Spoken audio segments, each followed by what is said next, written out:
Hello, everyone, and welcome to this very special online webinar for the Diamond Approach.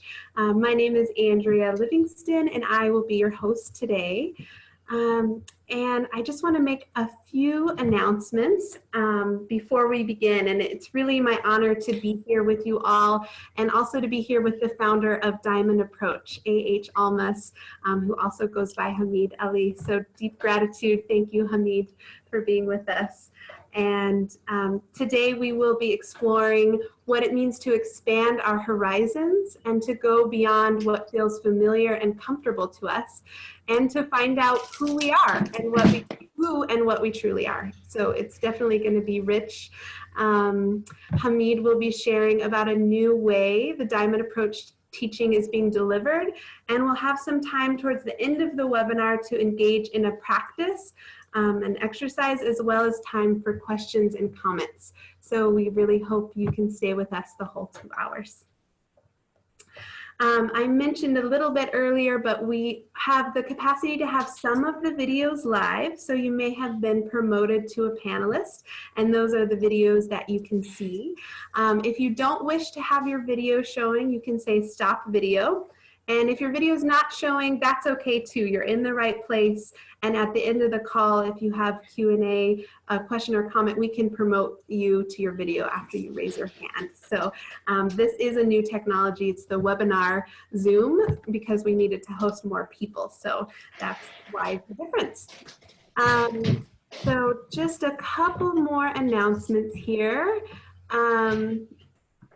Yeah, so if you have any questions about the Zoom platform, that's the platform we're using, or need technical support, you can email us at daosupport@ridwan.org, and we're going to chat that in the chat box right now so you all can get that email, and that's going to be our fastest response to you if you're having any problems or questions with the Zoom.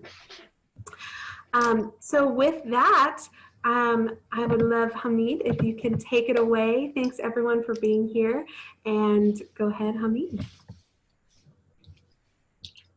And actually, did we lose him here? Oh no, there you are, perfect. Here I am. A quick note that you can click on the speaker view on the top right of your panel, and that way you can just see Hamid talking, or the gallery view is you can see everyone talking. So with that, thanks again, and Hamid, go ahead. Yeah. Okay. Okay, so I think I want to begin first by a short meditation. This meditation is going to be very short, but for us to just be here, to be present, to be more in our body, in our place where we are, so we can be good listeners, good learners, and more human. So this meditation is close your eyes, you sit with a straight back in a relaxed way, and just feel your breathing. Feel the breath, the rising and fall, your chest and abdomen. Just feel the breath. Thoughts come, let them come, let them go. Emotion come, let them come, let them go. Pain come, let it come, let them go. Noises come, let them come, let them go. Don't fight with anything. Just focus on the breathing. Stay with the breathing. Don't let anything distract you from the breath. So I'll be quiet, and I will bring you out of the meditation by ringing a bell. That's how you know the meditation is done. Okay, we begin.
Okay, so we've done our meditation.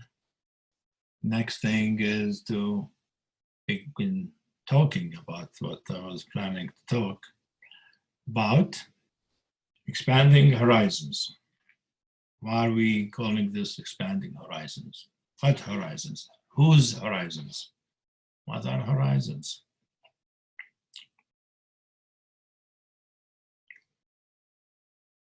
We're really expanding horizons. First, personally, because this is a teaching about expanding our own horizons, each one's horizon, to be as expanded and as deep and as rich as possible. This is the message of the spiritual path.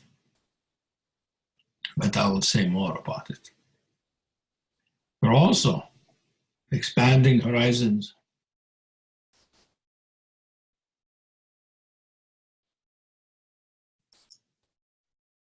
in the sense that of the teaching itself is expanding its horizon. As a teaching, it's expanding its horizons, and also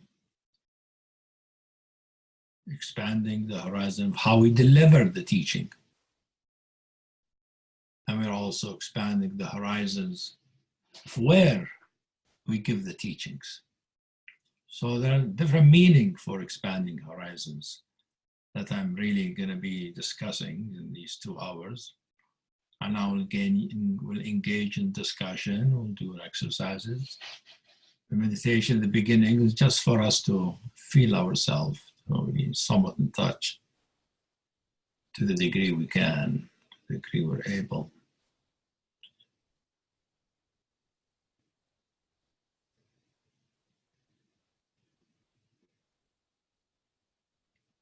So when we talk about horizons, horizon means as far as we can see, as far as we can view. This is our horizons, the horizon of our experience, the horizons of our life, the horizons of who and what we are. Our work, this path, is about expanding such horizons so that we know more about who, what we are, more deeply, more fully. And that will expand the horizons of our life, because who will live this life will be an expanded human being. So our life will expand its horizons. And not our life, our view of the world will have an expanded horizon. The world that we know it now, we have its horizons. We have an idea of the horizon. We might think of it as, in terms of cosmology, it's 13 or 16 billion light years, wide or big. That's a horizon, but that's a thought and knowledge we know in our mind. We don't actually perceive it. We don't experience it. But the horizons we want to expand are not those. Those we could expand. Science is expanding those horizons. We want to expand our horizon experientially, how we experience ourselves.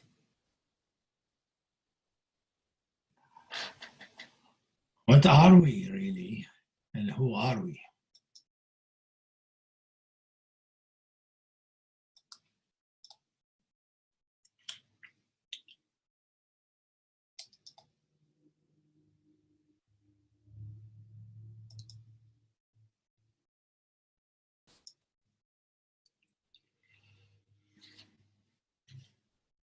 So I'm looking at all of you, and you're looking at me, you're listening.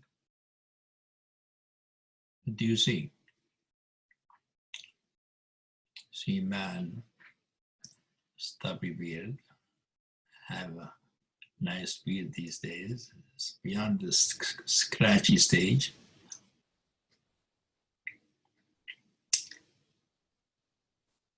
So I look like a man, a person, human being. But they have a size and shape and features that you see. And obviously, you have a mind and can talk and think.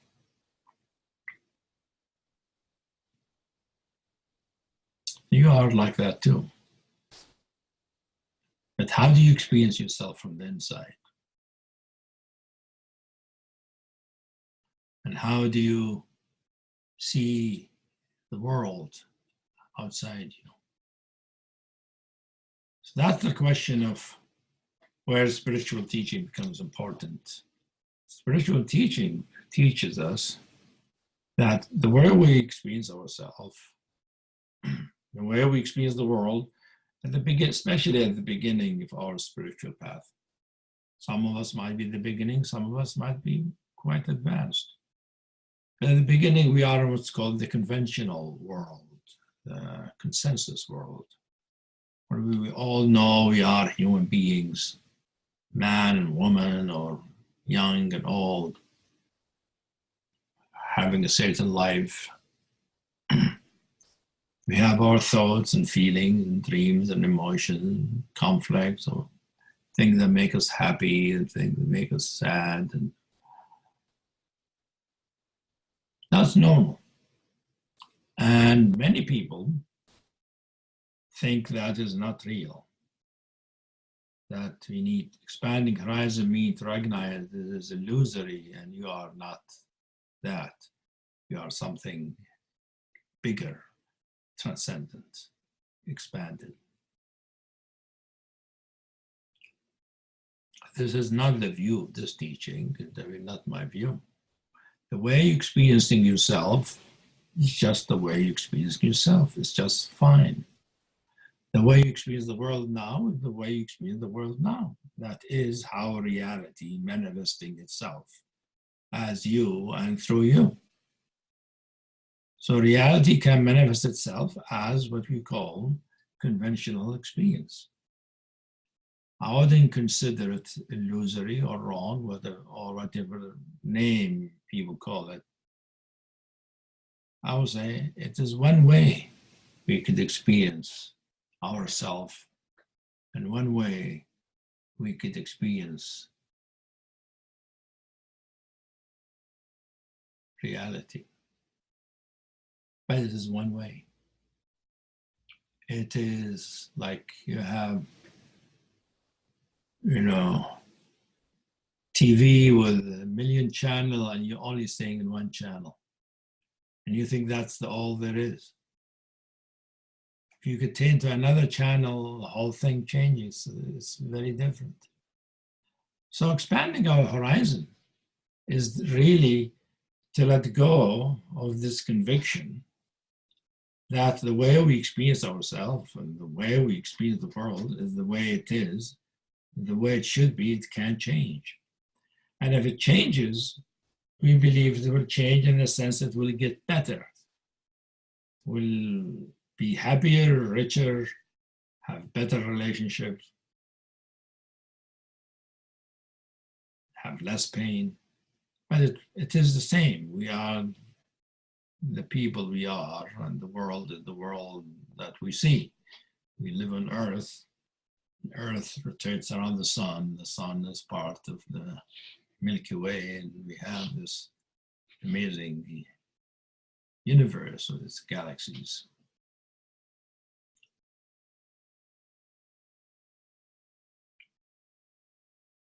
And I think it is wonderful, great way of experiencing reality. It's only one way, and it happened that this way of experiencing reality has a lot of conflict, a lot of it, and part of what's in it is a lot of mental disturbance that is possible, emotional aches and pain, a lot of physical difficulties. And that is normal. Most people think that's normal. It's just how to improve it. But the path says, yes, all of these things are true. You can improve these things, but that's not the point of the inner work. It's not the point of the great work. It's called the great work. Spiritual path has to do with the great work, which is to be able to shift the channel and see reality from a different way, see yourself differently, experience yourself differently, experience the world differently, and operate the world in a different way. So when people talk about non-dual reality, it's just a different channel. But some people think there is this world, though we are, and there is the non-dual reality with an enlightenment. That means there are two channels. That's how the non-dual teachers think of reality. It has two channels. There is the conventional and there is non-dual. In our work, there are numberless channels in many ways of experiencing reality. And non-dual is one of them. And the non-dual, the good thing about it, it's a world that has no suffering, doesn't have pain the way we usually experience it. And the world looks beautiful, transparent, and glimmering. And we experience ourselves as part of that world of light. But even in our conventional world, in this teaching, we can expand our horizon. Even in this world of being, the human being we are, we can expand our world, even in this dualistic world, in ways that we don't usually conceive of, which is how you experience your subjectivity. We usually experience our subjectivity as thoughts and emotions and sensations and reactions and ideas and dream, pleasure and pain, all of that. But you can be the person you are in an undual world and experience your subjectivity instead of emotion in your heart. You could feel a fountain of nectar bubbling up with sweetness, nectary sweetness. You're not non-dual. You are dualistic, but you can have a true heart, a spiritual heart, a heart that can be full of nectar, full of love, can be a heart full of compassion, radiant, warm, compassion, can be full of joy, delight, playfulness. Our mind can be clear, bright, brilliant even. And the rest of our body can be relaxed and at ease and peaceful. So we can experience even what is called the conventional world in a way that is not conventional without going into non-dual, which is another shifting the channel. Even in this channel, there's a lot more that we can see that we haven't seen. We haven't explored the world completely, and I don't mean you haven't traveled completely in different countries. I mean you haven't traveled in yourself as much as you can. Most people don't travel within themselves. Most people just experience the usual thing, and it's repetitive, repeating patterns of sense of yourself, the regular atmosphere, whether sad or angry or irritated, or same pattern repeats itself over and over again. But I'm saying there's the possibility, if you really start understanding yourself, start practicing, meditating, and practicing the inquiry that we do in our teaching, which is explore your experience as it is, without rejecting it. It is just the way the experience is. If you really explore it, understand it, it can open up, it can reveal possibilities, potentialities in our ordinary experience, our conventional experience, without changing the channel, without even going to a different view of reality, into ways of experiencing ourselves we don't usually experience. We don't usually allow, we don't but not even anticipate.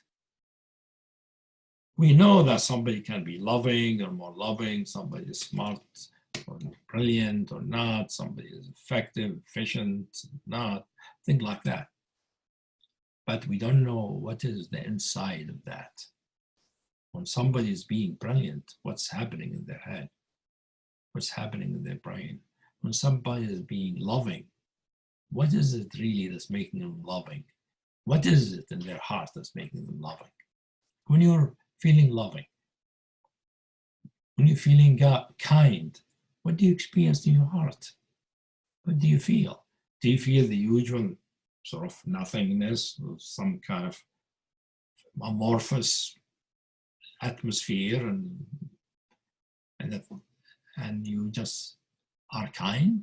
Or do you feel this amorphous atmosphere changes into something else, something warm, something tender, something gentle,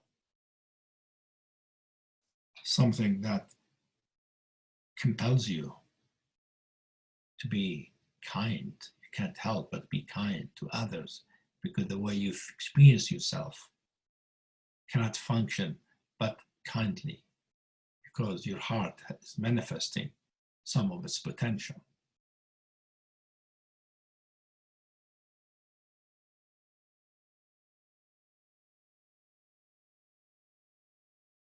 So I'm talking about what we call the first turning in our teaching, which is even in our, without being free completely from the ego or the self, you can experience spiritual depth and realities that are miraculous, that are beautiful, that are wonderful. And that is a big way of expanding our horizons.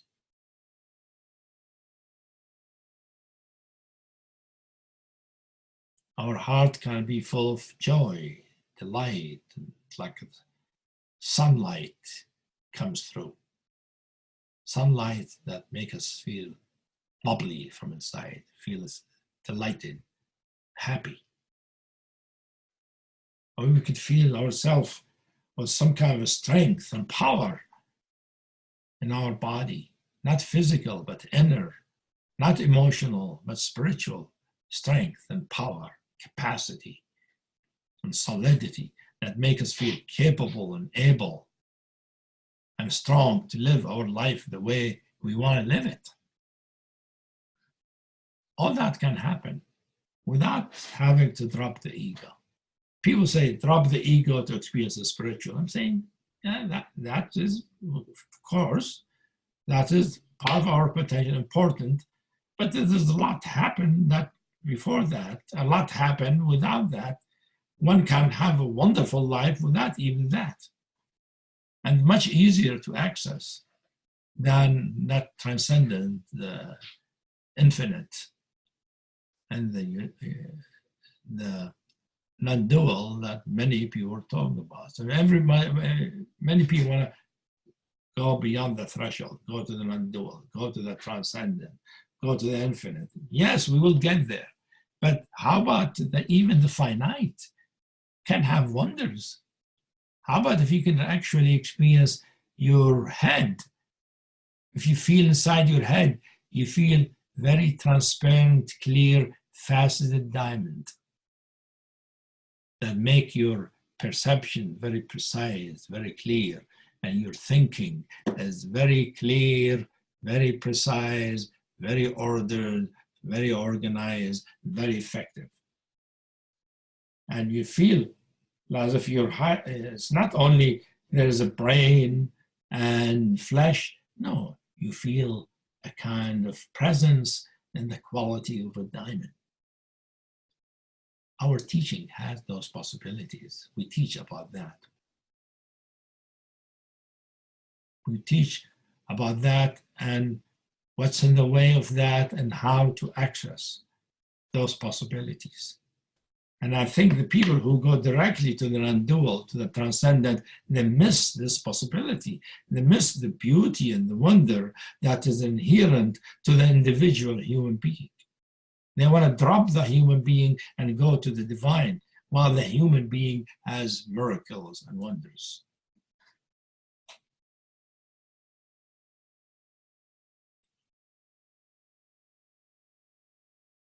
So what's in the way of our heart being open to be free to not only feel emotions, sadness and hurt or anger or envy, but also open to feel joy and delight and love and fulfillment and satisfaction, wonder, and our mind is clear and transparent and ordered and functional, and our whole body relaxed and easy and strong and full. And if we really feel these things, we're not feeling the physical body at all. We're feeling really our essential nature, the nature of our inner consciousness. These are qualities of consciousness, but we're still seeing them within the confines of our body.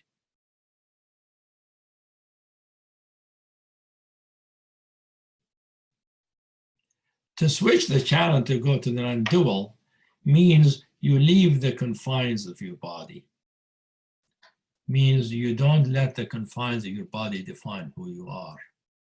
Means you drop the sense of your identity, of how you recognize yourself, who you are, what you are. You leave the sense that you are an individual. You are a man or a woman. Even you leave the sense that you are human, to go to the transcendent, to the infinite, to the non-dual, which we'll talk about. But before that happened, and even after that happened, the human has these wonders. I'm just mentioning some of them. And I've wrote about them in many of my books, the Answers book, the Damn Heart books. There's a lot of discussion of these things that the non-dual teaching don't discuss, which are treasures within humanity. Human being, as you know, can be good, can be compassionate, can be generous. There are human beings who are like that without being enlightened, without being spiritually transcendent. I know there are human beings who are cruel, who are murderers, who are uncompassionate, who are cruel. And there are many of those human beings. That is part of the potential of this conventional world. It has two sides. It has the possibilities of the difficulties, the pain, and the cruelty that goes with it. But also, it has the good side. And the good side can go deeper than just appearing strong or appearing compassion. You can feel the compassion within. You could feel the strength within you. If you feel the strength, you feel it as if a palpable, hot, almost lava kind of presence, lava kind of substance filling your belly, filling your legs, filling you with some kind of a strength and energy and vigor and aliveness. When you feel the love, you feel sort of a golden kind of radiance filling the heart, radiating through the body, radiating and melting the head, melting the thoughts. So the thoughts don't interfere, they're not in the way. Usually the thoughts are in the way, but you don't have to get rid of your thought. Many teachers say silence your thought, get rid of your thought, get around your thought to get to the real. I'm saying, well, that's one good way, but there are many other ways. And our teaching, we have ways, even the thoughts, we find there's something good in them. We can get into the thought and if you see the potential, that the thought themselves are portals to the infinite. Of course, the main obstacle, of course, to spiritual realization, which is the obstacle to switching the channel, is the sense of identity, a sense of self, how we take ourselves to be, what we think of ourselves, which we're accustomed to. We live our life, the time we're aware of ourselves as somebody who is going to college or school or working. We are this individual with our history, with our parents, with our situation, and with the kind of good and the bad, the excellencies and the difficulties. but as a physical person who has a mind and a heart. But you can go deeper into the heart and the mind and see that the heart is actually something not physical, and the mind is something not physical. It's more the mind is more in the nature of light, and the heart is more in the nature of nectary kind of love, and the rest of the body is the nature of stillness, and quietness, and aliveness, and power. And each one of those has its own obstacle that we can work with individually. You see, and each one we go through, each obstacle we go through, we expand our horizon. If our heart opens to some degree, we're expanding our horizon. If our mind opens to some degree, we're expanding our horizon. If our body opens to some degree, we're expanding our horizon. Our horizon can shift in terms of expansion to another channel by dropping the identification that I am this person, this identity that I grew up with. If we drop that, and there is a way, the whole practices are oriented toward going beyond that. And by going through it, some teaching do it by dropping it, by going around it, by transcending it, by focusing on something else. In our teaching, the way we go beyond it is by going through it, by understanding it, by welcoming how we experience our dualistic nature, our dualistic self, our separate self, our individuality. Understand it, and by understanding it, the light of understanding can open up that sense of self, and it can then dissolve. It can sort of disappear. We find ourselves not just that we have a heart full of love, we find ourselves as a love that fills the universe, and that the whole universe is emerging out of this love. We switch the channel now. This is a non-dual experience. This is the experience of the boundless, the infinite. We are the infinite ocean of love who bubbles up in the universe constantly. Or we can experience ourselves as an ocean of clarity, or silence, or emptiness. And the world and the universe are nothing but the appearance, the manifestation that arises out of this deep expanse, or this clear expanse, or this loving expanse. The expanse is then endless, infinite. So we're not a body, a regular body, physical body. The physical body is within us then. I am an ocean or a vastness, and the body is within me and part of what's arising within me, just like you are arising in me, all of you, just as the whole universe is arising in me. When somebody talks about non-dual experience, that is what non-dual experience is, not any spiritual experience. The other spiritual experiences I've talked to you about are not non-dual. Some people call them non-dual because people confuse non-dual with spiritual. There is the spiritual that is still dual, and there is the spiritual that is non-dual. Non-dual means boundless, infinite, beyond space, beyond time, and containing the whole universe. And you realize that your sense of your being, sense of what you are, is what holds the universe, and instead of somebody who lives in the universe. But in our work, even in this ocean or in this vastness, or this spaciousness, the individual has a place. We can bring back the individual as how the vastness expresses itself in this universe it is manifesting. The whole universe, how is it going to express itself?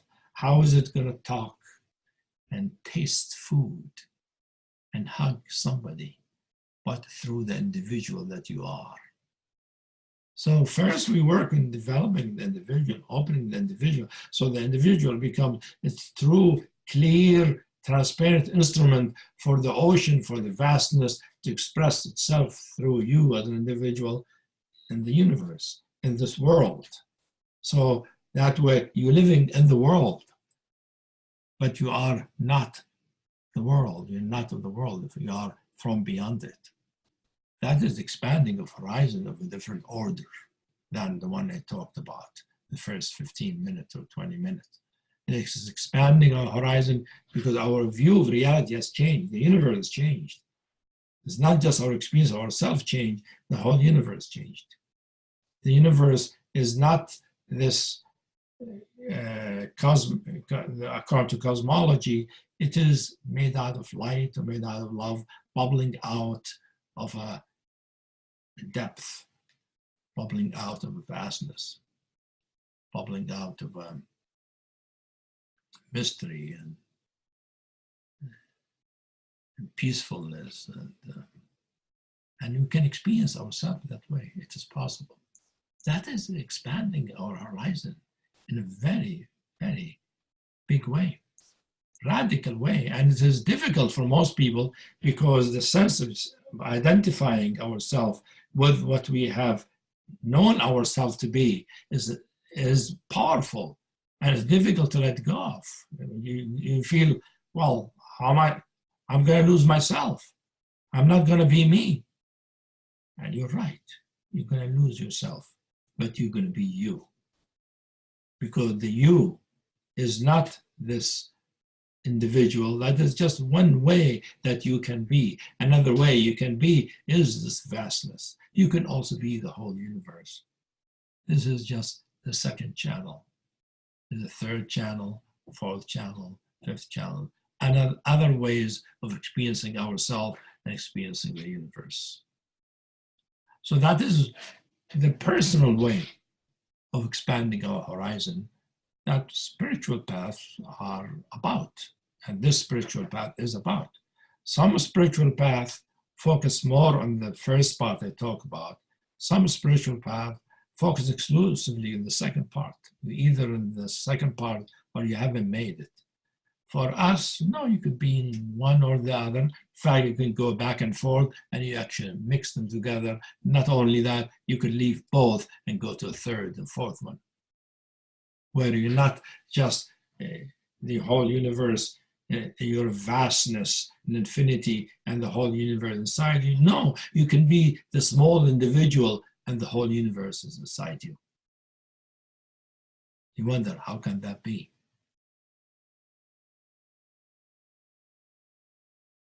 Remember the poem, the whole universe in a grain of sand, an eternity in an hour. Very well-known poem. What does that mean? What does it mean, the whole universe in a grain of sand? It wasn't just poetic. It isn't just lyrical. He really meant it. He had the experience of seeing the whole universe in a grain of sand. If you can see the whole universe in a grain of sand, you can see it in yourself. Because you, as a human body, as a human being, is bigger than a grain, but it could be in each one of your cells. That's another way, another channel, you see, than the non-dual. And I don't want to even give it a name, the other channel. So the horizon can expand. So expanding horizon for me and for this path mean to have the freedom to open up our experience, both in the world we live in and into other world, into other ways of experiencing reality. So any limitation, any belief, any idea, any history, any impression for the past, any pattern can be released, can be healed. And that way it stops being an obstacle. When it's released, it reveals a possibility for us that we haven't entertained, we haven't contemplated. And what a delight to live like that, to realize that human being has this potential. The human being is not just, you're successful, you have a good life, you're married, you have kids, and it's good. That's good. It's fine, I think. But it doesn't have. You can't be expanding your horizon. Mean you have that, but you have a lot more.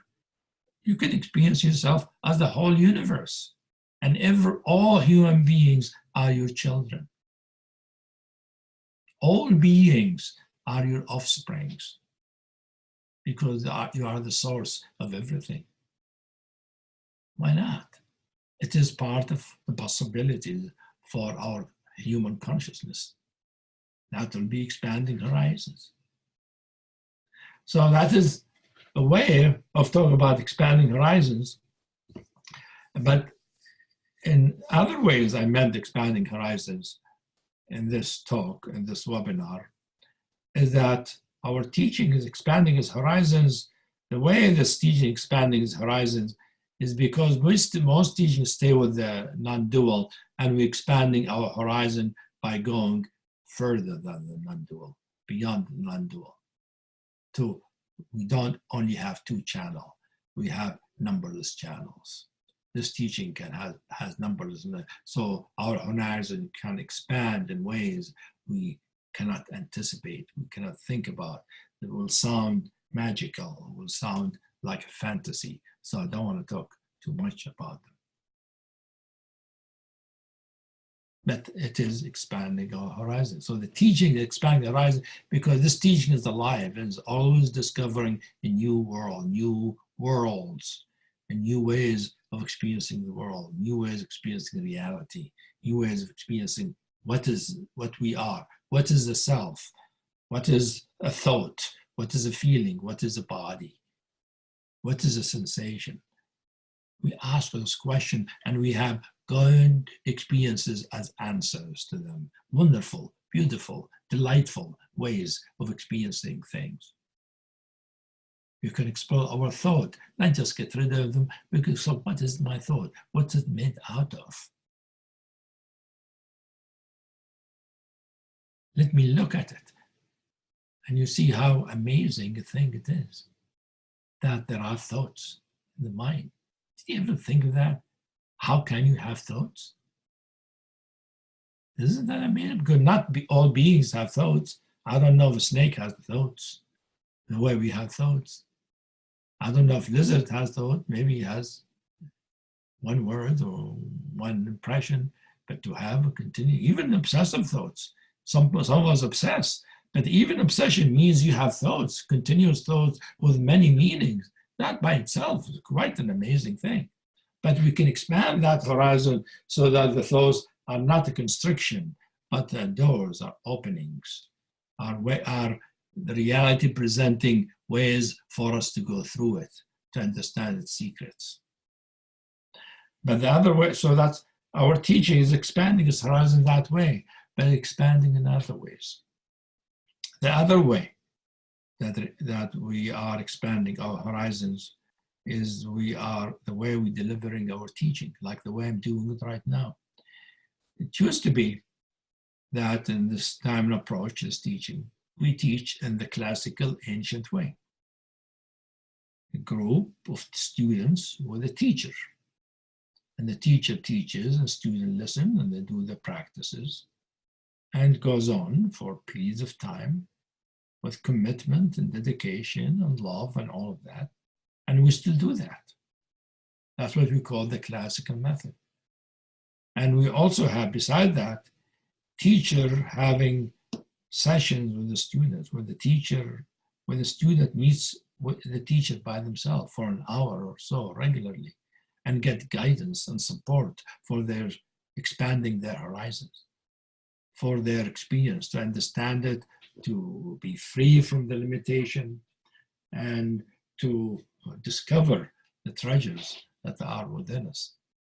So we have what we call private teaching session. We have small groups where the teacher interacts with students and bring a theme and discuss it, or work with individuals in a small group, or we have what we call a large group where the teacher gives the talk like I'm doing now, and then people can ask questions, and we could give exercises. People, this teaching right now is like this, like what we call big group teaching. But that is, you have to be there in person. But as you know, the world has changed. Technology has changed. We have the internet now. We can do things online easily. Things that would have cost us millions or hundreds of thousands of dollars, now it's a few dollars, or $100 or something. And you can have the teacher in your living room, just like you have me now, right? I'm appearing in your office, on your living room or dining room or wherever you are. I'm sitting in my office, but I'm actually there with you. You see me. And if your heart is open, your conscience is open, you can actually feel me. That is part of the teaching, is how much you can feel the teacher, how much you are receptive, not just to the words, but to the feel, the consciousness, the presence, the quality of the being of the teacher. Usually when you are in person, that is easier to experience, because the person is there and they're three-dimensional. They're right with you in the room. Here, it feels like I'm on the screen, but actually, even the screen has the capacity of transmitting the consciousness if you're open. When I myself listen to people in the screen, on the YouTube, whatever, I can experience their state. I can feel their state.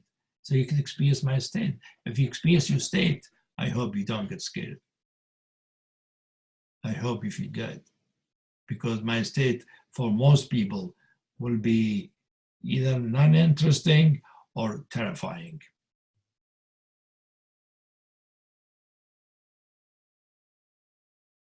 For me, it's total freedom.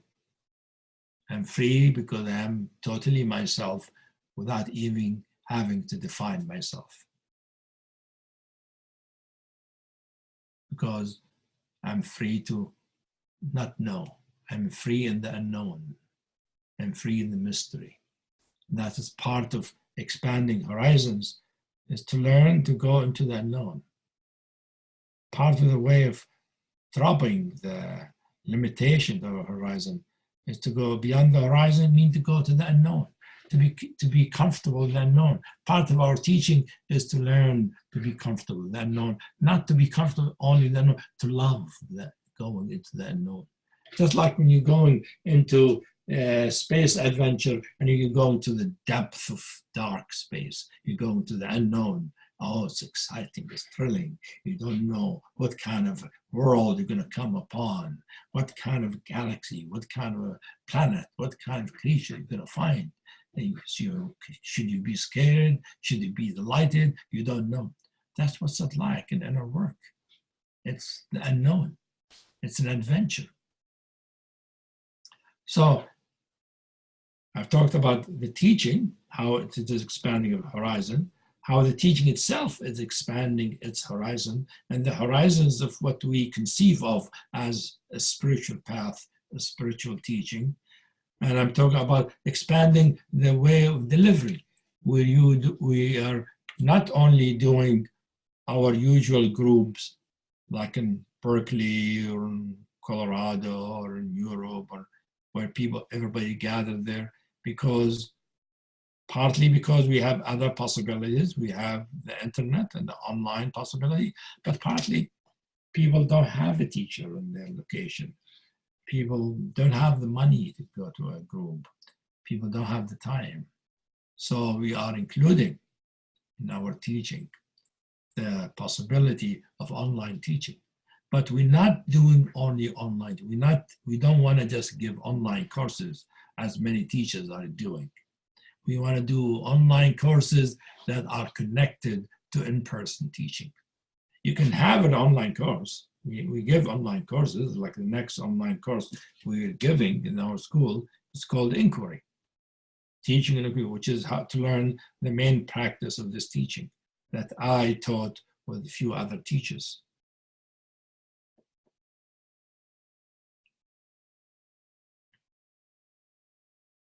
You can do an online course. We're going to have online inquiry groups where you can meet with a teacher online and have them help you with how to inquire into yourself, how to practice, how to work with yourself to expand your horizons. We're going to have book study group where a teacher will bring, where you all read one of my books and work on understanding it. What does it mean? The teacher help you to unlock its secret. We'll have other kind of groups, but also we're going to have what we call diamond net, not internet, diamond net. Diamond net for us mean internet and in-person connected together as one net.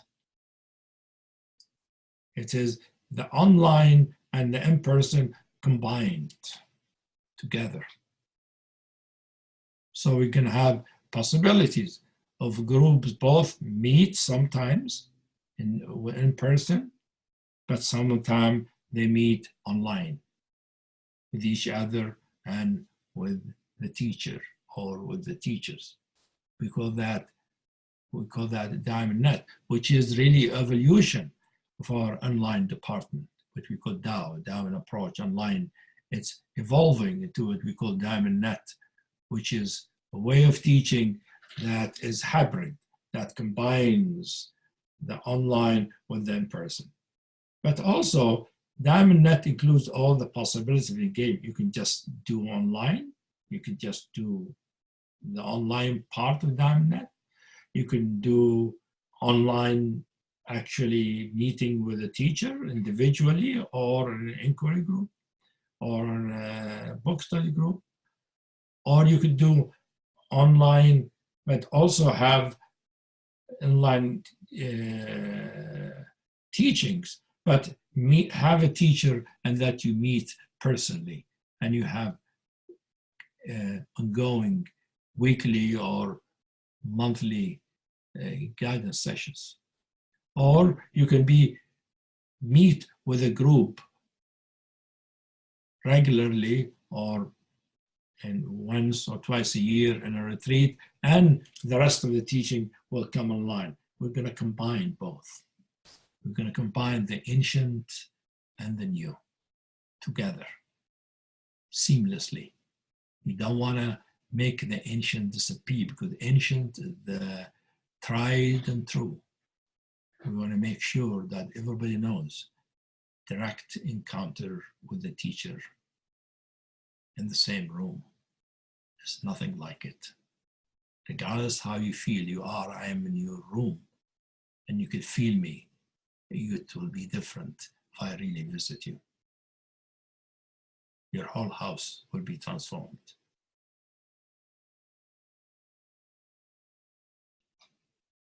So one of the ways we are expanding is geographically. Expanding our horizons. Meaning we have groups, we have had group in the US, many parts of the US, Canada, Europe, Australia, New Zealand, but we're expanding by the development group in Asia, Southeast Asia. We're going to have our first Asian group soon. The first retreat is going to be this summer. And that will be, this is part of the Diamond Nest, which means it's a hybrid group. It will have a retreat where they're going to be meeting in Thailand, a beautiful place. I wish I could go just as a tourist to just look, what's it like, you know? Maybe I'll do a teaching or two if I was there, but it would be good to be around and then see what's it like. Because I hear it's a really beautiful place. But anyway, the team, you know, headed by Jean Rosenblum, is going to be teaching this summer as part of this new group in Asia. But some of the teaching will be online like this, be given by me and by other teachers to be combined. That'll make it easier for people. And when we say it's an Asian group, we don't mean just for Asian. We would like to have Asian. We would like to have Chinese, Thai, Indians, Burmese, Indonesians. And we've done weekends where many of those nationalities came and they actually worked together, which is beautiful. But, the Asian group is open. It can have African, can have European, can have American, Australian, New Zealand, and you could come from anywhere to join the Asia group. It will be a truly international group. So it's going to be our first group that is located in Asia. Because some of the European group are also, international. They have people from Asia and Africa. But this one, the first one, will be directed toward Asia. And that's why I'm talking at this time of night, because it's morning in Asia. Thailand, it's about 10 o'clock or so, because it is directed toward the Asians, hoping to, because we understand that there is a lot of interest in Asia in our teaching, and we want to respond to that interest because we, as a teaching school, we want to respond to the people who resonate with our teaching. We're trying to find who are the people who feel our teaching fits them, is the right thing for them. And we hear, we understand that there are many of those people in Asia. So we're going to start a group in Asia, but it's open to everybody. So anyway, I've talked about the different ways of expanding horizon, but really all of it is about expanding our own personal horizon. First thing I talked about expanding our experience of awareness into what we are, who we are, what is the world we live in, what is reality, what does it mean to live in this world, in our full potentiality, to have our potentiality open, bubbling up, our aliveness and our awareness, our clarity and our love, and expansion to the non-dual and beyond. That's what really expanding horizon mean. So how we do it, where we do it, all of that is a matter of expanding us as human beings, becoming more human by finding our potential.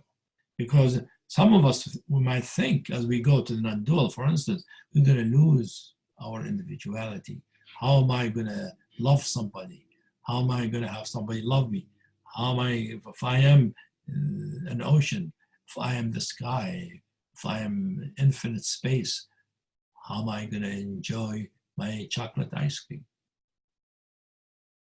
You'll be amazed how the deep space will enjoy chocolate ice cream. It will have a tongue and a mouth, because the tongue and the mouth it will have is yours. Your tongue is going to use your tongue and mouth for deep space to taste chocolate ice cream. And the delight will go miles deep, infinitely deep, because you are at the deep space enjoying chocolate ice cream. So you will have the usual sensation and taste, but it will penetrate, will go deeper, will expand throughout the whole universe. It will be like the whole universe eating chocolate ice cream. So we're going to do an exercise. I think it's a time for us to do an exercise before we discuss things. So we're going to take a time, 20 minutes, to do an exercise. This exercise, I would like you to explore, we say inquire into, explore, investigate how you want your horizons to expand. I mentioned different ways. There are many others. But you personally, how do you want your horizon to expand? Because you have your own personal individual experience. and you feel the limitations of your horizons. So how do you want them to expand? And what is in the way of expanding those horizons? But you want to do it not by thinking about it.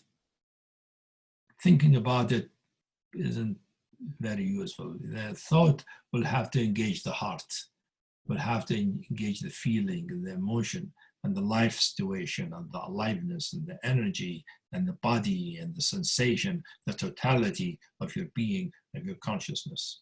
You want to use up all of yourself to investigate, to look. It's a deep contemplation into the question of how do I want to expand my horizons?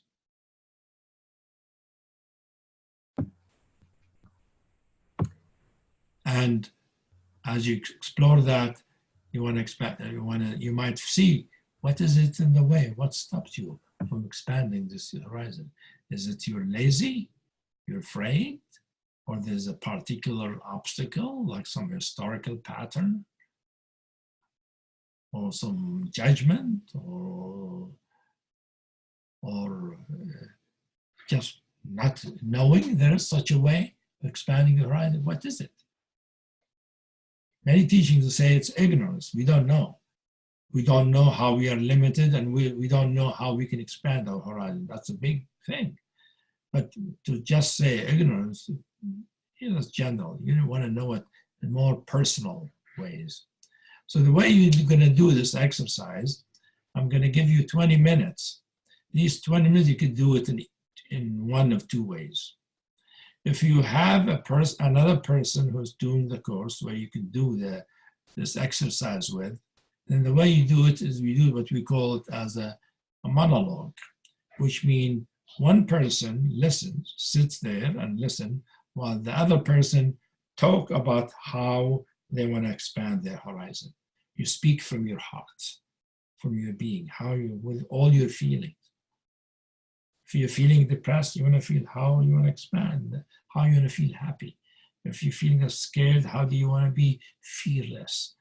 If you're feeling small, how do you want to be bigger? If you feel you don't have love in your life, what kind of love you want to have? In what ways? So you want to talk. So exploring means you verbalize what comes up in you.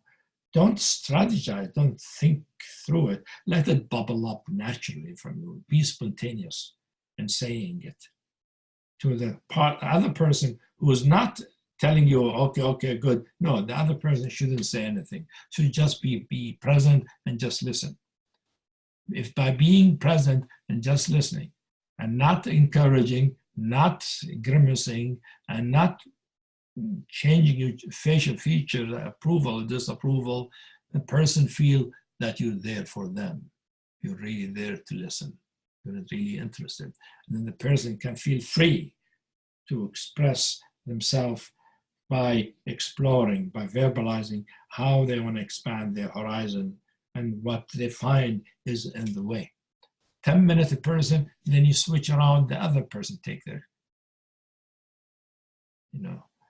turn, while the first person can be the listening presence with as open a heart and mind and as present as possible. Now, if you're just by yourself, the way you could do it, take 20 minutes writing in a journal. On your computer or in a journal, you write the same thing from your heart, how you want to expand your horizons and what's in the way. If you don't want to write it, you can dictate it and record it on your device, your phone, recorder or any recorder. Record it as if somebody's listening to you. Your recorder will be the one who's listening to you. So you can listen to it again. Because you want to speak from the heart spontaneously. You don't want to censor yourself. You want to speak, and if you're really by yourself, you could really be free to say whatever you want to say. Just feel free. But the idea is not to just do gibberish. You want to be something meaningful for you. What it means to expand your horizons. So you want to do that for 20 minutes, and then we'll come back after the 20 minutes. I'm sure you will have many experiences, many questions, many answers. We can have a discussion. You can ask your question. We can do some work of how to work with these obstacles, what's in the way, what it means to expand horizon. So we can make what we're talking about a reality, more of a reality, so that your horizon will be expanded. I already know your horizon already expanding, at least some. No? Isn't your horizon already expanding some just by hearing me? As you do this exercise, you're going to do your practice to learn how to expand your horizons by first working on how you want to expand your horizon, what way, which horizon you want it to expand, and what's in the way of that, doing that. So I will leave you for 20 minutes, and we'll come back then 20 minutes for a discussion. So have a good time.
There, I got back.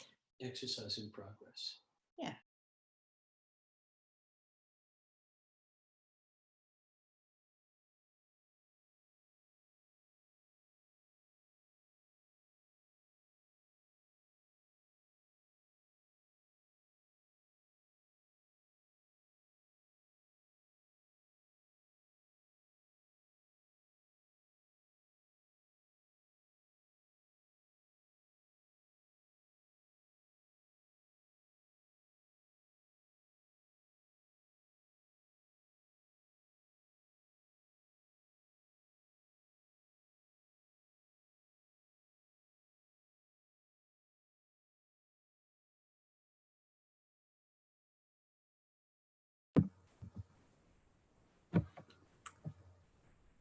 Okay, everyone. That's been 20 minutes. So wherever you're at, just inviting you to complete your last either thought if you're speaking, or complete your last bit of writing. Great. And you might notice that those who were on video are now no longer, so everyone's an attendee, and we're going to move into the Q&A and comment section and portion of our time together. So if you would like to come with your video and audio on and talk with Hamid, ask a question or comment, you can raise your hand, and that's on the main bar, on the bottom main bar. So go ahead and put your mouse over your Zoom screen, and you'll see a little picture of a hand, and it'll say raise hand. So I'm starting to see some questions coming in. So I'm going to go ahead and promote to panelists, and your video, you'll be taken out and your video will come on. So here we go.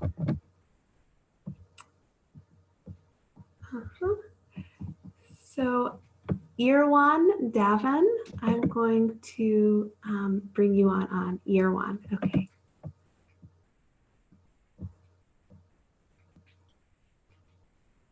Okay. Are you there, Irwan? Oh, here you go. You're muted. I'm going to unmute you. Okay. And go ahead. Okay, great.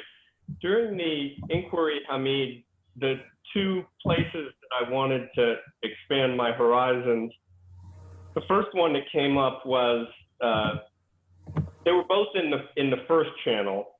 The first one was spiritually, just kind of being a more carefree, spiritual person in my life, less attached to how the particulars go. And then the second place I wanted to expand my horizons was in those particulars to have more effectiveness and ability with those particulars. And during the inquiry, what I came up with was that in the first thing, what seems to stop me is my identity, or my identities, my inner critic, my inner child, and so on as a whole. Like my identities seem to stop me, just that I'm identified. And in the second place of being more effective in my life, what seemed to stop me was the particulars of my identity, this belief, that belief, and so on. So my question is, I mean, I feel a little silly asking a question because I feel like this is what we're sort of at work on all the time, but how to practice more in day-to-day life with all of the, I just find my attention so pulled and so consumed by particulars, and I lose a more expansive view. How to practice more in daily life? Well, first of all, practicing daily life, living your life, focusing individual, doesn't mean you have to see the universe at the same time. The universe will be like suppose you're cooking a meal. The universe will be focusing on the meal and the food and cutting the onion. That's what it sees. It isn't looking at the stars. If you take a minute and look in, you'll see the stars. Otherwise, you'll see the kitchen and the knife. And all. That doesn't mean you're not expanded. You can feel expanded while what you're perceiving is particular. So that's one thing you need to understand, that in realization, expansion doesn't mean there's no particular things in your experience and particular thing you're working with or handling. That make sense? Yeah, it does. Yeah.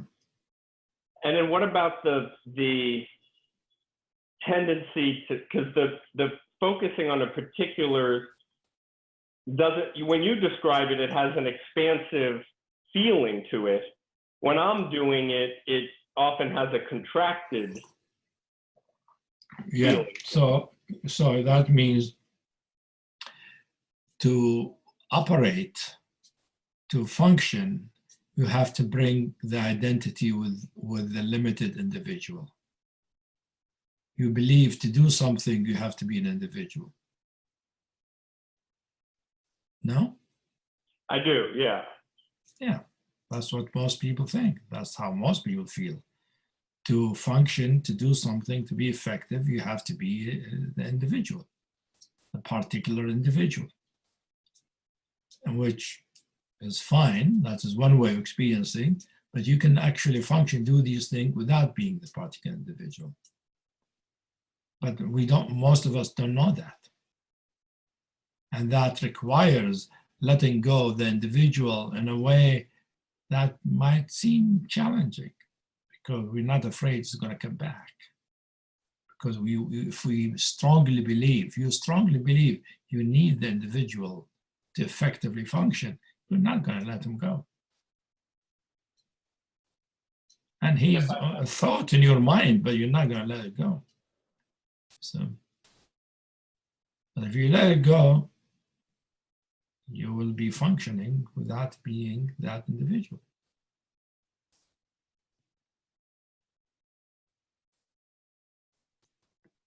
And in terms of being afraid that the individual won't come back, the individual in a certain sense won't come back, but the individuality is just also there, I guess, is what you're saying? Well, when you go into the experience, you don't know. That's going to the unknown. What I tell you is not going to change the fact that you won't know. Even if I tell you, that doesn't mean you know. You have to cross the threshold yourself. You have to cross the threshold of letting go of the individual, and you don't know that it's going to come back or not. It will come back, but what will come back is a different kind of sense of being individual, of being what I call a true human person. The individual can come back as a true human person, not the historical individual that you usually are, what most people are. Thank you. You're welcome. Good to see you again. Yeah. Beautiful. Thank you, Erwin. And we're going to bring Caroline on now. So Caroline, I'm going to promote you to panelist. And go ahead and unmute yourself. Yeah, you need to unmute. There we go. You're on. Sorry. Can you hear me? Yeah, I see you, Caroline. Oh, okay, great. First, Hey, I want to say. You see me? Yes, I can see you. I can see you, and you can see me. Yes. I can hear you, and you can hear me. And I can okay, actually. Let's see. What's your question? Yeah. Yes, I feel I can actually feel you. Very strong. Ah, you feel me too. Okay. Strong connection. I don't know why. What do you feel? What's a strong connection feel like? Like I can feel it in my chest area. Like I don't know, just I'm Makes trying sense. to not let it- myself cry because I'm It is really feeling usually in the emotional. chest. How does it feel in the chest area? It's like stuffy. It's like some kind of thing that's trying to get out. Something Yeah. needs to get out. Okay, that's Yes. good. So we know how you're feeling now, but what is it you want to ask? What Uh, is it you want to say? well, first, I don't know. I just have this urge to say something because throughout the whole teaching, or Yeah. the whole first 1 hour, I really feel resonance, and I can feel you. Uh-huh. That's right. So Yeah, you resonate. so I guess my question is along the lines of I kind of think I want to believe in what you said, but I have a question about meaning for my life. So if I'm part of this bigger universe, does that mean, I don't know, maybe the fact that I'm asking this question says something about I still cares about but myself. But my question is Yeah. more about I want to do something or Yeah. help. I want to help with something. But if Yeah. I let go of myself, I don't know how I can achieve or not achieve. How can I change something if I'm part of the universe? Or is the universe will guide me to do whatever I need to do in my life? The universe is always achieving something through you. It could be achieving failure through you even, or difficulty. It's always the universe. You just don't see it that way. But you can experience yourself as the universe achieving. So Does that make sense? can I? I think What do so. you Can want to I? achieve? Give us an example. So I want more people to feel this. That's my life purpose. And my struggle is I think I need a bridge between reality, or like the most people feel, and what I feel. But to reach that, I need a way to, I need a bridge.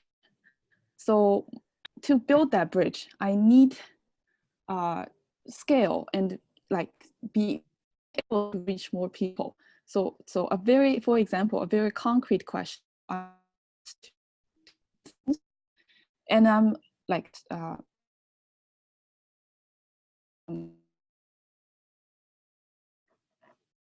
about not hearing. Yeah. I'm also You're breaking up. I'm not hearing you well. money. Oh, sorry. Can you hear me now? Yeah, that's better. Oh, sorry. I'm a bit worried about if that's a signal that I should not speak. Yeah. No, now you're Yes, okay. The signal sometimes, that's what happens online. right. So for example, concrete questions. I'm going to meet with a company this afternoon. I want to help them build a conscious group and team, but I'm struggling whether I should charge them money. I mean, I don't want to charge them money because I somehow feel it's not right, but I know I need some money so that I can help myself build my brand and become bigger so that I can reach more people. I'm not sure whether I'm explaining myself correctly, but that's my struggle. I understand the conflict. You want to be able to do service, right? You want to help, but also you want to be able to live and expand this work of service, which requires funds, requires money. So how do you do it, right? Right. You either have somebody give you the money, or you have lots of money, or you have to charge. So if nobody's there to give you the money, you're not very rich, then you have to charge. Then you charge, you see what is appropriate to charge for the situation, so that you'll have money to live with and money to expand your work of helping people, which is a very good thing. So you have a good motivation. That's the important thing. If you Right. want to do it just to make money, that's different than if you want to do it because you want to really help. And the money is a means, is not the end. So you have a selfless heart. What if I can still not know for sure if there is not an element of selfishness in charging the money? Oh, I'm sure there is. You can be sure there is some selfishness. There's always at the beginning, we have some selfishness, and that's what our work is to see the self and be free from it. So don't assume that there's no self. Let the self, if there is self, let it arise. If there is selfishness, welcome it, know it. That's how you can be free from it. How can I be free after I embrace that I'm selfish, the selfish side of me? By welcoming it, you get to know it. If you get to know it, it cannot control you. If you don't know it, it can control you unconsciously. Does that make sense? Yes. If you consciously you know it, you're aware of it, you don't have to follow the selfishness. And then you can feel what is the non-selfish part. So let me ask you, when you have the selfish part, what's it feel like? How do you feel? I feel weak and like just feel like I'm judging myself. I'm feeling very selfish and bad. Incomplete. Yes. Okay, you feel weak and all that, and that one way of feeling selfish. You're focused on yourself, and maybe there's some weakness there that need to be worked with. When you're feeling non-selfish parts, how do you feel? I feel all the qualities you mentioned earlier, like really like what? Empowered. So I have all the power in the universe. Like how I have do you all feel the energy. now? How do you feel as you talk now? I feel like very excited and can't wait to do something. Like just a lot of energy pulling in. So you're feeling a lot of energy. Yes. Which one of the qualities seem to be more dominant from the one we discussed? Is it energy? Is it strength? Is it power? Is it clarity? Is it? I feel a lot of power and strength and energy along those lines. Okay. Yeah. Okay. So your potential comes through. So your aliveness is into the service. You see, shows you that you have a real motive. You see, yes. when you have a real motive, doesn't mean there are no selfish parts. You can have a real motive, but you can also have other parts of you that have their own motives. You see, so you want to be aware of those other motives, so they don't take over, so that your real motive stays forefront. Does that make sense? Yes, I think that makes a lot of sense. And I need to, I think I'm frowning because I'm trying to think, I'm telling myself I need to experience this more to really understand what you're saying, like you said earlier. Like, yeah, you have to experience. If you feel a selfish part, let yourself feel it. How does it feel? So he said, felt weak, felt some kind of criticism. Let yourself feel all of that, and not just feel it. Try to understand it. What's that about? Where does it come from? What makes me feel that way? We call that inquiry. You inquire into it. You find out what's it about. What is its meaning? What is its origin? As you understand it, it becomes looser and lighter. Because understanding is like shedding light on it.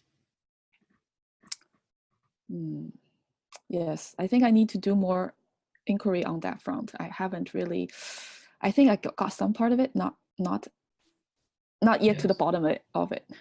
Yeah, well, inquiry is not an easy thing, first of all, to learn.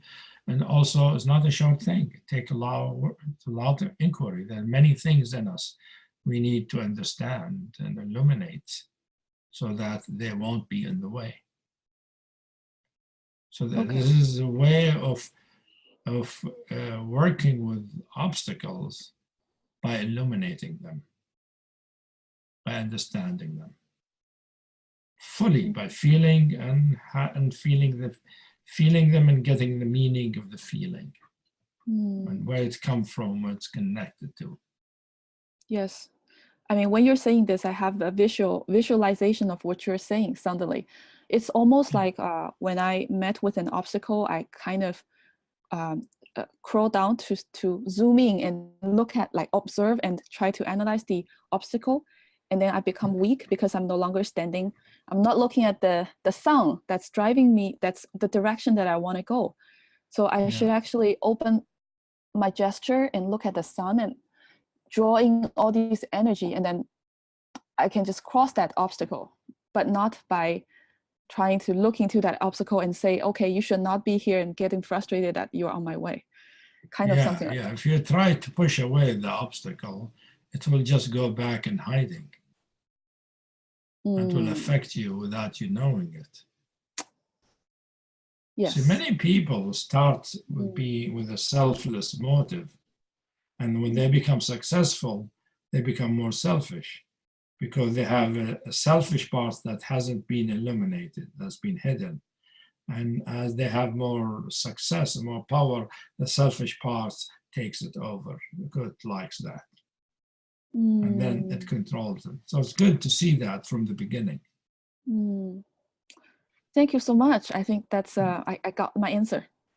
Yeah, good luck. Yes, I will. I will try. I will work hard. Yeah, good luck with what you want to do. Thank you. You're welcome. Beautiful. So it seems we are actually at time here. Hamid, if you'd like to explain a little bit more about how people can get involved, and then we'll close for the evening. How to get involved? Yes, how to get involved. We have many ways of getting involved.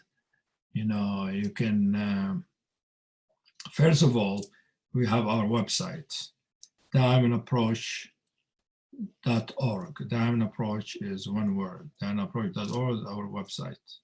And then you go to ways to engage. And ways to engage shows you the Diamond Approach online, other areas in our work, our regions in the world where we have groups. But if you go Diamond Approach online, it shows you also which also includes DiamondNet, has DiamondNet mentioned in it. But next year, DiamondNet will be the main thing. Diamond Approach online will be subsuming it. We'll show you our online courses that we have and online teachings. And so you could get engaged. You'll find your way through, and you'll get messages or you get emails from us about how to engage. So you could engage in many ways. You can engage by, for instance, subscribing into registering in an online course. You can engage by saying, I want to work with a private teacher who work with me, just like Hamid worked with 2 or 3 people here, because that's what our teachers do, help you inquire, help you work with yourself to understand yourself and go through the obstacle to greater horizons. And also you can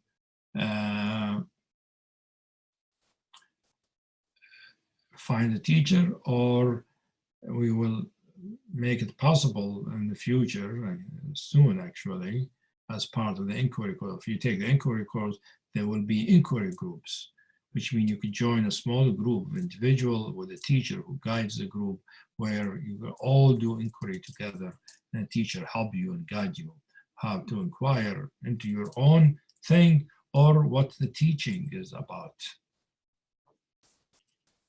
And of course, you could get engaged by finding a group near you in your area that just starting. We have several groups that are starting new. There is the Asia group that will have its retreat this summer in Thailand. We have in Berkeley, for instance, we have what we call Diamond Heart 10, which is just started, but still accepting people. We in Colorado, Boulder, we have Diamond Heart 9, which is a group started last year, but still accepting people. In Europe, we have Diamond Heart Europe 3, which is a retreat group that meet twice a year, but still accepting people. But we have many teachers who are giving many kind of offerings like book study groups, inquiry groups, and various kind of other creative options that you could find by going through the list of the teachers, what they offer, and finding how you want to engage or what you want to engage. And one thing I want to mention about engaging is that it is a truth about spiritual teaching, which is the more you are engaged with it, the more fully you'll receive it. By more, I mean, if you do online, you will receive something. If you do online and a private session, you will receive more because you have support and guidance. If you do online and you also have a group to go to, you will receive more. That's greater engagement. That's what I mean by different degrees of engagement. So DiamondNet is going to provide different degrees of engagement. We started this year, and next year will become even more obvious, more explicit. Because next year, we're going to give the first DiamondNet course, which is a 10-month course, where there is a meeting of teaching each month that my friend Karen or I do, will alternate. And then between the monthly teachings, there will be question and answer session by one of us. And there will be also inquiry groups offered in between. So that way you have a way of asking questions about the teaching, and then a way of processing the teaching, trying to get into it to see what are your questions about it, what are your obstacle issues, what brings up in you, the fears, the pain, the hurts, all of that, and how to work with them, to learn how to work with them, to get through them to greater horizons, to expanded horizons. So that's what we're going to do next year. But also, beside the DiamondNet course, we will have, on-demand online courses, various kind. But we'll also, you'll see a list of groups that you can join. Either a group you can join personally, or a group that are hybrid, that both, like the Asia group, you can join it while you're also having an online connection. So as you see, there are many ways that you can engage in this way that we're presenting. That is how the school, our school, is expanding its horizons. So I hope this has been useful, and I hope that it's the beginning. For you, probably some of you is not a beginning. For some of you, hopefully, it's a good beginning. So that way, when you say engage, it will be like Captain Picard saying engage, and then Enterprise will move to the next step of the journey. Absolutely beautiful. And just to capture everyone's interest here on the call, on this webinar, we're going to launch a poll, and I'm going to launch it right now. It's just 3 quick questions. And so you'll see it pop up on your screen, and go ahead and answer if you're interested in the Diamond Approach Asia group, if you're interested in in-person groups that are all around the world, or if you're interested in the Diamond Approach online course and programs. And that way we can see your interest and we can follow up in a different way. I see many votes coming in now. We'll leave it up for maybe another 30 seconds or so to make sure everyone can have a chance. Yeah. You see, what we want to do in these webinar and other teaching is that we want to find the people who wants our teaching. Right. We're not trying to just expand. We're not trying to recruit people. We want to find the people who really will resonate with our teaching, whose our teaching will be useful for. And it's not everybody in the world.